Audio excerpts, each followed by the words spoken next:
에브리원, 안녕하세요. 월스트리트 파인더 김석환입니다. 지난주에는 약간의 조정으로 인해서 여러분들께 조금 아쉽게 인사를 했는데요. 오늘은 좀 해피하게 인사할 수 있을 것 같습니다. 일단 지난 일주일, 이번 주 동향만 좀 살펴보면 증시가 약간의 반등을 하고 있는 모습을 좀 보이고 있고요. 그동안 증시의 발목을 좀 잡았었던 10년물 국채금리가 소폭 하락하고 있고, 또 현재 촬영일 기준으로 보면 엔비디아의 2분기 실적이 나왔는데 엄청 서프라이즈하게 나왔죠. 그게 지금 현재 미국 증시의 야간 선물 가격을 계속해서 끌어올리고 있는 영향을 미치고 있다라는 점에서 봤을 때 상당히 긍정적인 것 같습니다. 그래서 우리 다음 주에 8월 말, 그래서 이제 9월로 넘어가는 시점에서 어떤 부분들을 좀 봐야 할지 데이터를 통해서 한번 살펴보도록 하시죠. 다음 주는 역시 이제 첫째 주간으로 가게 되는 거죠. 8월에서 9월로 넘어가는 시점이기 때문에 여러 가지 경제 지표들, 특히 경기와 관련한, 경기 방향성과 관련한 지표들도 발표가 되고요. 또 하나는 고용 지표가 발표가 됩니다. 특히 미국의 고용 지표가 발표가 되니까 이런 부분들을 중점적으로 봐야 할 필요가 있다라고 하는 겁니다. 자, 그래서 주요한 내용들을 좀 말씀드려 보면, 일단 화요일 정도에 보면 유로존 내에서 특히 독일의 소비자들이 어떤 부분들, 소비자들의 신뢰 지수가 어떤지에 대한 내용들이 발표가 되고요. 또 하나는 미국에서는 졸주 관련한 내용이 나옵니다. 졸주 같은 경우는 이제 7월달 데이터가 나오게 될 예정이고요. 컨퍼런스 보드의 소비자 신뢰 지수 같은 경우에는 8월달 데이터가 나온다라고 하는 거죠. 최근에 소비자들의 소비 행태라든지 전체적인 심리 자체가 매우 좋은 모습들을 좀 나타내고 있는데, 컨퍼런스 보드에서 나오는 결과는 어떻게 나올지 또 봐야 될 것 같고요. 그리고 또 하나는 이제 수요일, 목요일 주 후반으로 갈수록 중요한 지표들이 많이 나오는데, 일단 유로존 같은 경우에는 해당 월 말에 그 해당 월의 물가 잠정치가 나오고 있거든요. 그래서 수요일에는 독일과 스페인의 8월달 소비자 물가 잠정치가 나올 예정이고요. 그리고 목요일로 넘어가게 되면 유럽, 특히 뭐 유로존이라든지 다른 스페인, 다른 이탈리아나 프랑스 이런 국가들의 8월 소비자 물가 지수 잠정치가 나온다라는 것까지 체크해서 보시면 될 것 같고, 미국적으로 보게 되면 일단 7월달 ADP 민간 고용과 관련한 데이터가 수요일 날 나올 예정이고요.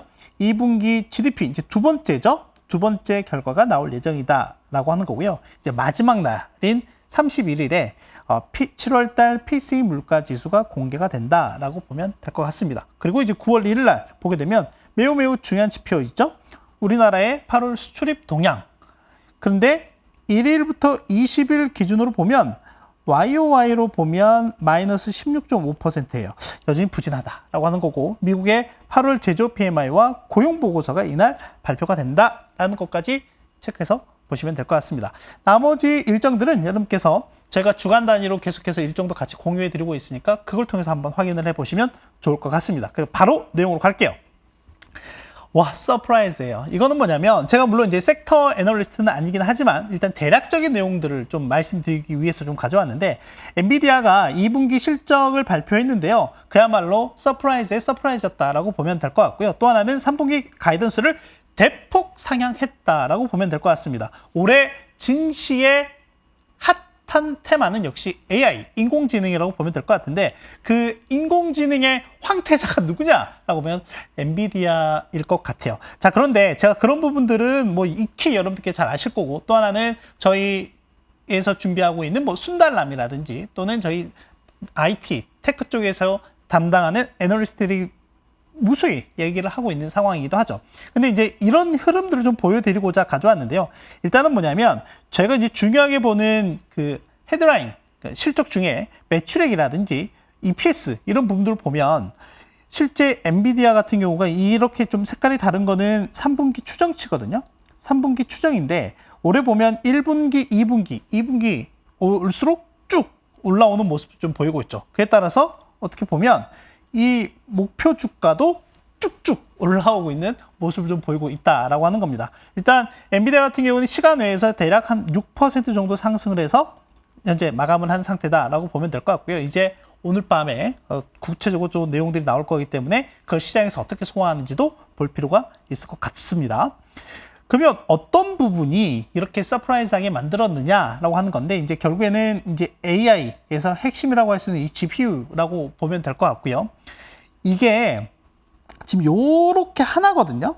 요렇게 하나인데, 요 하나의 가격이 얼마냐면 출시 가격은 대략 한 35,000달러 정도가 됩니다. 자, 그런데 제가 이제 여기 오기 전에 미국의 이제 이베이에서 한번 검색을 해보니까 대략 한 45,000에서 5만 달러 정도가 되고요. 얼마 전에 본 언론 보도에서는 중국 암거래 시장에서는 이게 거의 7만 달러까지도 가고 있더라라고 하는 거죠. 그리고 잘 아시는 것처럼 미국과 중국 간에 이 반도체, 패권과 관련한 경쟁이 심화가 되고 있는 부분 잘 알고 계실 거고, 바이든 행정부 같은 경우가 이런 부분에 대해서 중국 쪽으로의 수출, 판매 이런 부분을 많이 제동을 걸고 있는 사실도 알고 계실 거예요. 그러다 보니까 중국 내에 있는 알리바바라든지 바이두라든지 등등의 빅테크들도 이 엔비디아의 최신 GPU인 H100에 대한 수요가 엄청나다라고 하는 거죠. 그래서 얼마 전에 나왔던 기사에서 보면 대략 한 50억 달러이니까 그러니까 수조 원치의 주문을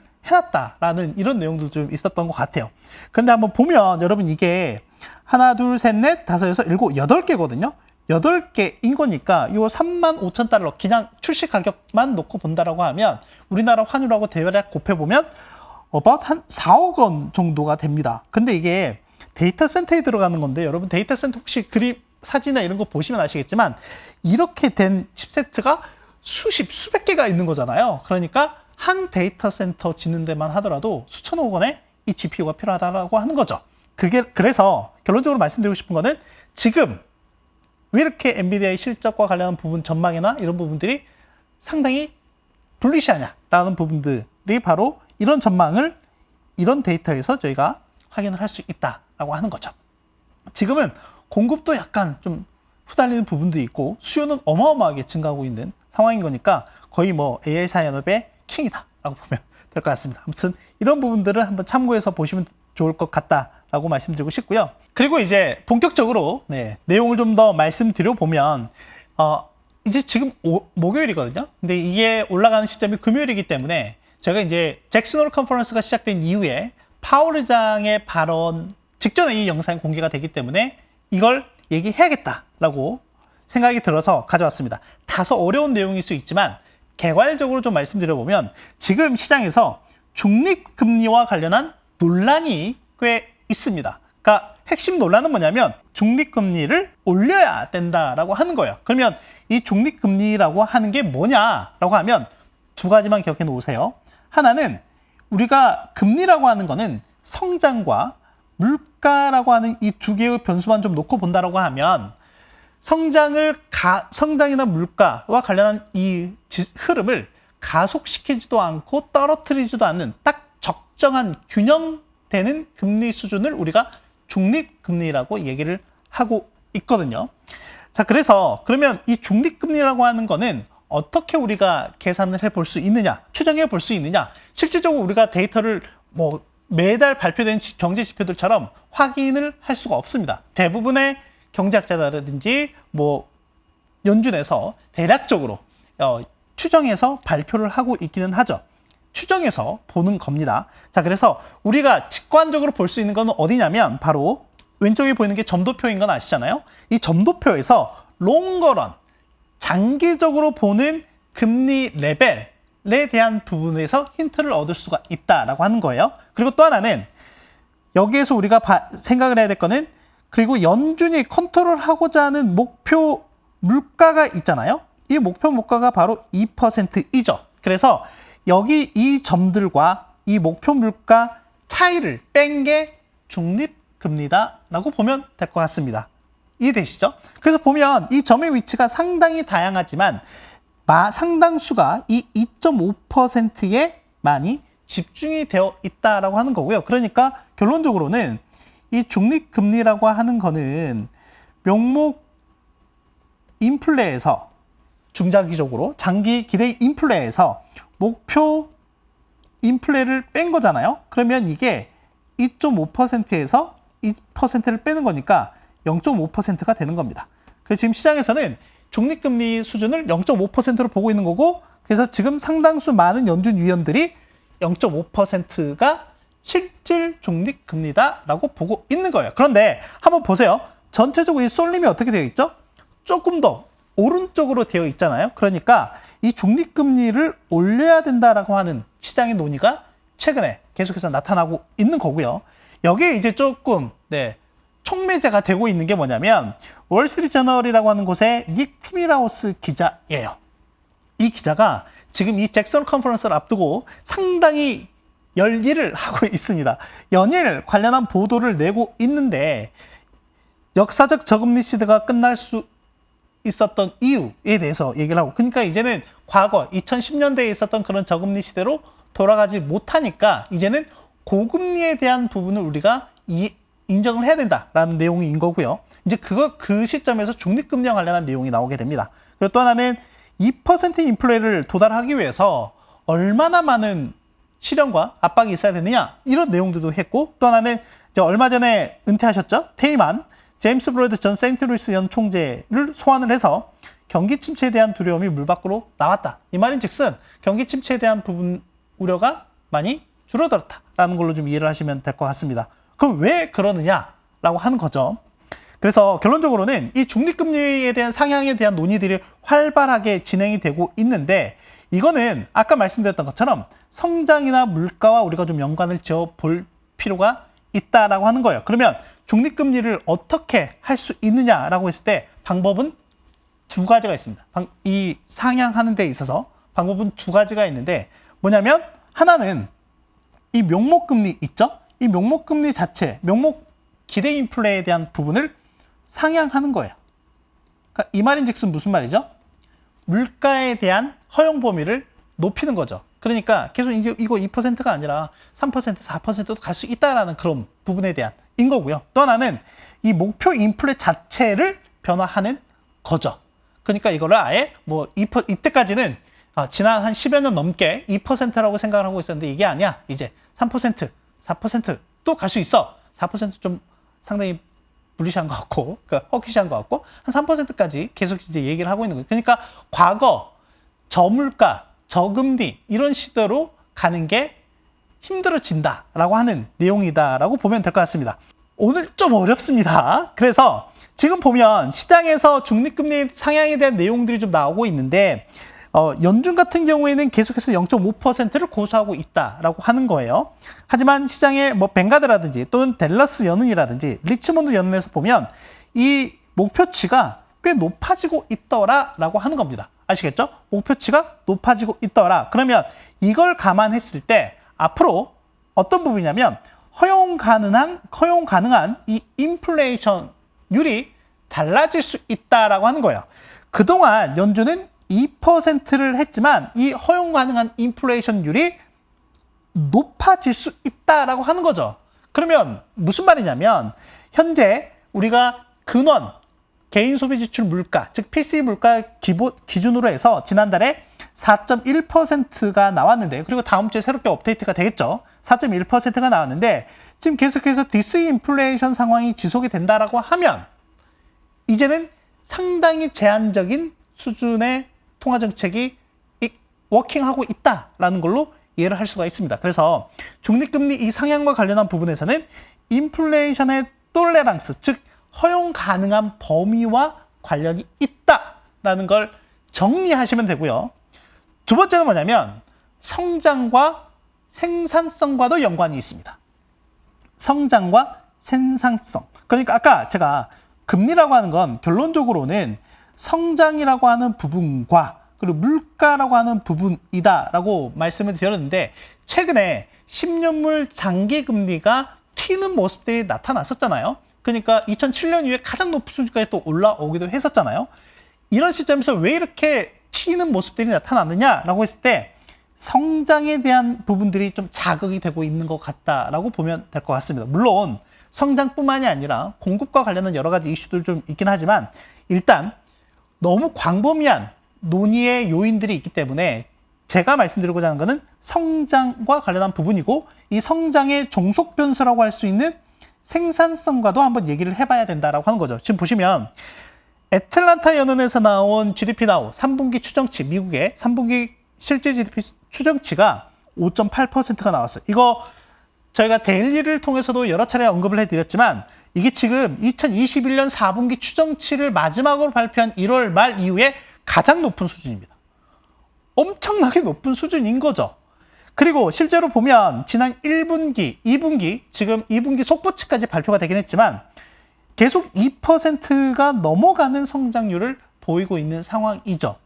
그런 상황에서 지금 3분기가 이렇게 높다? 특히 이 세부 항목들 중에서 개인 소비와 관련한 부분이 엄청나게 큰 기여를 좀 하고 있는 상황이다라고 하는 거죠. 근데 이거는 좀 한번 생각해 보셔야 될 게 뭐냐면 총수요하고도 좀 관련이 있다라고 하는 거거든요.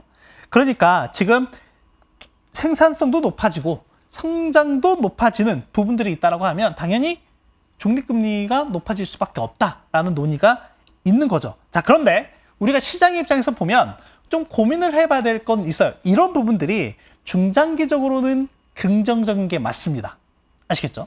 중장기적으로는 긍정적인 게 맞다. 그러니까 지금 이 높은 물가도 어느 정도 인정을 하면서 그보다 더 높은 성장이 담보가 된다라고 하면 이런 논의가 긍정적이죠. 맞다라고 볼 수가 있는데 중요한 건 뭐예요? 지금 시장이 이걸 어떻게 받아들일 거냐에 대한 부분인 거죠. 그래서 결론적으로는 중립금리를 높인다라고 하는 거는 그러니까 이 성장이라든지 물가에 대한 전망을 전체적으로 좀 높여야 된다라고 하는 부분이기 때문에 이제 그렇다라고 하면 제가 보고 있는 10년물 또는 20년물, 30년물 장기금리가 더 높아지는 압력이, 즉 상방 압력이 높아진다라고 하는 거죠. 그런 측면에서 봤을 때 계속 말씀드렸던 것처럼 시장에서는 이 부분을 다소 부담스럽게 느낄 수도 있다라고 하는 겁니다. 그래서 이런 부분을 이 영상이 공개가 된 날 파월 의장이 발표할 거기 때문에 이런 부분과 관련한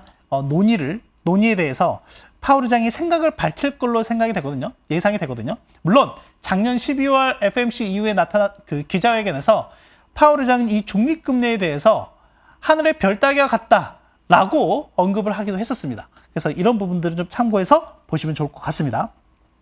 자, 그래서 다음 주에 이제 미국의 고용 주간이기 때문에 고용과 관련한 데이터들을 한번 좀 들여다봐야 될 것 같습니다. 자, 보면은 최근에 뉴욕 연은에서 소비자들을 대상으로 한 노동시장 서베이 결과가 나와서 관련 보고서 이슈 코멘트도 제가 발간을 하기도 했었는데 지금 보면 전체적으로 임금에 대한 전망이 상당히 높아졌습니다. 지금 보면 지난 4개월 동안 제안받은 연봉 같은 경우는요. 전년 대비로 14%나 늘었고요. 예상 연봉 같은 경우도 늘었고 희망 연봉도 늘었습니다. 그러니까 이 희망 연봉이라는 건 뭐냐면 내가 이 정도 받아야 이직을 할 거다라고 하는 거죠. 이 말인즉슨 무슨 말이냐면 임금이 상당히 높아졌잖아요. 그러면 결론적으로는 소비자들이 느끼는 거죠. 내가 이 정도의 소비 수준을 감당하기 위해서는 이 정도의 임금은 받아야 된다라고 하는 거죠. 그럼 이거는 높아진 임금은 기업 입장에서는 부담이 될 수밖에 없고 근데 궁극적으로는 어떤 부분들이 있냐면 이렇게 높아진 임금이 실제 재화와 서비스 물가에 영향을 궁극적으로는 미치게 되겠죠. 네, 그래서 이제 예전에는 이게 임금 물가 악순환이라는 이런 내용들도 좀 있긴 했었는데 하지만 최근에 여러 연구 결과에서 보면 임금 때문에 인플레이션이 발생하는 게 아니라 인플레이션이 발생했기 때문에 임금 상승이 유도가 되는 거다라는 이런 명제가 성립이 된다라고 내용을 얘기하는 결론을 얘기하는 보고서들이 좀 있긴 했었습니다. 아무튼 그런 부분도 좀 참고해서 보시면 좋을 것 같고 이제 이런 부분들 같은 경우에는 임금이 높아지는 부분들 같은 경우에는 수요가 상당히 강하구나 라고 하는 부분들 그렇다라고 하면 결론적으로는 연준의 긴축에 대한 강도나 의지가 높아질 수도 있겠구나 라고 하는 우려를 좀 키우는 요인이다 라고 보면 될 것 같고요. 또 하나는 지금 저희가 미국의 노동시장이 계속해서 타이트하다 라고 하는 부분들을 얘기를 하고 있는 상황이잖아요. 그런데 최근에 나타난 서베이를 좀 보면 향후에 솔직히 이 임금 인플레를 계속 자극하고 있는 부분 중에 하나가 뭐냐면 바로 이직 수요 때문에 그랬던 거잖아요. 근데 이직에 대한 이 수요가 둔화할 걸로 보이고 있고 또 하나는 잘못하면 제 직장도 잃을 수 있을 것 같아요 라고 하는 이런 전망치가 팬데믹 이전 수준으로 다시금 회귀하고 있는 상황이다 라고 하는 거죠. 그래서 노동시장이 다소 좀 완화될 수도 있겠구나라고 하는 부분들에서 본다라고 하면 아까 말씀드렸던 장기금리의 상승 압력을 다소 좀 낮추는 요인 중에 하나로 작용을 한다라고 보면 될 것 같고요. 또 하나는 저희가 이제 방금 앞에서 말씀드렸던 부분의 연장선상이라고 보면 될 것 같은데, 이 노동시장의 수급이 타이트하다라고 계속해서 얘기했는데 이런 부분들이 점차 완화가 되고 있다라고 하는 거죠. 구인 건수가 계속해서 감소를 하고 있죠. 이 말인즉슨 노동 수요와 노동 공급을 봤을 때 이 노동 공급이 줄어들고 있다라고 하는 거죠. 또 하나는 이것보다 좀 선행해서 볼 수 있는 게 인디드라고 하는 온라인 중개 플랫폼, 고용 플랫폼에서 계속 발표하고 있는 잡 포스팅이라고 하는 건데, 이거 수치가 계속 낮아지고 있어요. 계속 낮아지고 있다라고 하는 거고, 제가 이제 실직자 한 명당 구인 배율 같은 경우는 여전히 1.61개로 예전에 1.97이었을 때보다는 크게 좀 완화되는 모습이 나타나고 있긴 하지만, 뭐 이런 추세대로 본다라고 하면 이 수치가 앞으로는 점차 더 낮아질 수도 있다라고 하는 거죠. 그리고 또 하나는 미국 노동부가 이 고용과 관련한 부분을 봤을 때 다소 과대 계상하고 있는 게 아닌가. 그래서 고용시장이 너무 탄탄하다라고 하는 걸 과장해서 얘기를 하고 있는 게 아닌가라고 하는 내용들이 계속 좀 흘러나오고 있었거든요. 지금 보면 올해 들어서 그러니까 노동부가 그 고용 보고서를 발표하잖아요. 그러면 이번 달 거 발표한 이후에 다음 달, 다다음 달, 향후 2개월간 수치를 변경을 합니다. 수정치를 발표를 하는데 그 수정치와 최초 발표치 간의 차이, 스프레드를 이렇게 표시한 건데, 이 같은 경우는 올해 들어서 단 한 번도 상향된 건 없었고요. 계속 하향됐어요. 그러니까 아까 서두에 말씀드렸던 것처럼 과대 계상을 해서 발표했다라고 하는 거죠. 그러면 이게 지금 올해 다음 주에 발표가 되는 게 7월 달 데이터이니까 지난 6개월 동안 계속해서 하향 조정됐다라고 하는 거잖아요. 그럼 6개월 이상 하향 조정됐던 경우가 이 과거에 언제 있었느냐라고 보면, 이렇게 제가 음영구간 처리했는데 이 음영구간은 뭐 아시죠? 2000년 초반, 2001년, 그리고 2008년 이럴 때가 있었죠? 항상 위기 상황들이 있었다라고 하는 거죠. 그래서 지금 이제 어떻게 될지는 지켜봐야겠죠. 그래서 다음 주에 나오는 데이터도 좀 봐야 될 것 같고요. 또 하나는 간밤에 10년물 금리가 다소 완화되는 모습, 그리고 달러의 흐름이 다소 완화되는 약세로 전환되는 이런 모습이 좀 나타났었는데, 그게 큰 영향을 미쳤던 요인 중에 하나가 바로 S&P 글로벌 그리고 마켓에서 발표한 제조업 PMI입니다. 제조업 PMI인데 지금 보면 미국의 제조업 경기 동향이 계속해서 둔화가 되고 있다, 이렇게 말씀 좀 드렸었고, 근데 S&P 글로벌에서 지난달에는 소폭 반등이 나오는 모습이 나섰거든요. 그리고 최근에 각 지역 연방준비은행에서 발표한 제조업 움직임들을 보면 다소 개선되는 모습들이 점차 나타나고 있는 상황이에요. 그런데 간밤에 나타난 S&P 글로벌에서 발표한 미국의 제조업 PMI가 다시금 둔화되는 모습이 좀 나타났다라고 하는 거죠. 그래서 다음 주에 ISM 제조업 PMI가 어떻게 나오는지 좀 봐야 될 것 같고요. 여전히 제조업 경기가 부진한가에 대한 부분들을 좀 봐야 될 것 같고요. 또 하나는 이제 이런 부분들이 실제 우리나라 수출과도 연관이 된다라고 하는 거죠. 보면은 우리나라 8월 한국 수출이 1일부터 20일 기준으로 전년 대비로는 16.5% 이렇게 감소했다라고 이제 말씀을 드렸잖아요. 어떻게 보면 일단은 우리나라 수출이 돌아서기 위해서는 미국의 제조업 경기가 같이 이렇게 돌아서는 모습이 전제가 되어야 한다라고 하는 거죠. 그래서 이런 데이터들이 다음 주에 어떻게 나오는지도 좀 우리가 살펴봐야 될 것 같습니다. 다만 최근에 나타난 여러 가지 실물 경기 지표들과 금융시장 간의 지표 간의 괴리는 여전히 존재하고 있더라라고 하는 겁니다. 자, 정리해 보도록 하겠습니다. 일단 다음 주가 미국의 고용시장 주간이죠. 그래서 고용과 관련한 부분들을 좀 보면 완화 시그널이 나타나고 있더라라고 하는 겁니다. 그래서 세부적인 내용들을 보면 일단은 엔비디아가 2분기 실적이 서프라이즈가 나왔고 3분기 가이던스에 대한 부분도 상당히 긍정적이다라고 본다라고 했을 때, 그 후광 효과와 그 지속 여부에 대해서 시장이 어떻게 반응하는지 좀 지켜봐야 될 것 같고요. 다음 주까지도 계속 이제 파월 의장이 잭슨 컨퍼런스에서 중립금리와 관련한 입장을 좀 어떻게 나타낼지, 그리고 시장은 여기에 대해서 어떻게 반응을 할지를 좀 봐야 될 것 같습니다. 계속 앞에서 강조해서 말씀드렸던 것처럼 결론적으로는 저희가 이제 성장이라고 하는 부분과 물가라고 하는 부분을 좀 봐야 될 것 같다. 이 두 부분과 관련해서 중립금리와 연계해서 같이 좀 고민을 해볼 필요가 있다라고 말씀드릴 수가 있을 것 같고요. 고용과 관련해서는 이제 여러 지표상에서 약간 완화되는 모습들이 좀 나타나고 있더라라고 하는 거고요. 이제 이런 부분에 대해서 시장이 어떤 반응을 보일지 또 봐야 될 것 같습니다. 혹시나 만약에 여전히 고용이 상당히 핫하다라는 내용들이 좀 나오게 된다고 하면 다시금 연준이 계속해서 좀 긴축의 고삐를 너무 빠르게 늦추면 안 되겠다라는 우려가 커질 수도 있다라고 하는 거죠. 그런 부분들을 저희가 좀 봐야 될 것 같습니다. 다음 주에는 이런 내용들, 특히 앞에서 중국과 관련한 부분들이 얘기 안 했는데 최근에 중국에서 여러 가지 부양 조치들이 좀 나오고 있는 상황이기도 하죠. 지난주 같은 경우에는 1년물 기준금리를 CPP 인하하는 조치도 취했었고요. 그리고 또 하나는 증시 부양을 위해서 거래 수수료를 인하한다라는 조치까지 다음 주부터 시행될 예정이니까 같이 챙겨보시면 좋을 것 같습니다. 제가 준비한 내용은 여기까지고요. 다음 주에 다시 뵙도록 하겠습니다. 일주일간 잘 지내시고요. 건강하세요. 안녕.